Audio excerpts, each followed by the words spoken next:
या व्हिडिओ माध्यमातून बघूयात समन्स म्हणजे काय.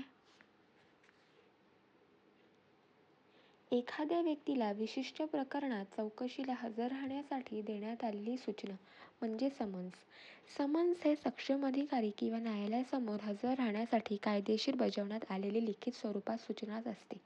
या सूचनेवर कायदेशीर कलम आणि हजर राहण्याची कारणं, कार्यालयाचा शिक्का व सक्षम अधिकाऱ्यांची सही असते.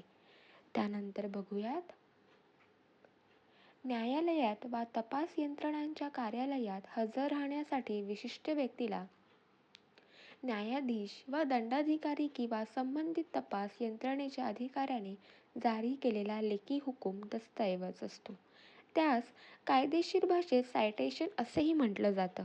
एखाद्या व्यक्तीविरुद्ध न्यायालयीन प्रक्रिया सुरू झाल्यानंतर त्या व्यक्तीने न्यायालयात उपस्थित राहावे यासाठी न्यायालयात वा तपास यंत्रणेच्या अधिकाऱ्याने हा लेखी आदेश जारी केलेला असतो. तर अशाच नवनवीन कायदेविषयक माहितीसाठी लॉ एक्सप्लोर ह्या चॅनलला नक्की सबस्क्राईब करा.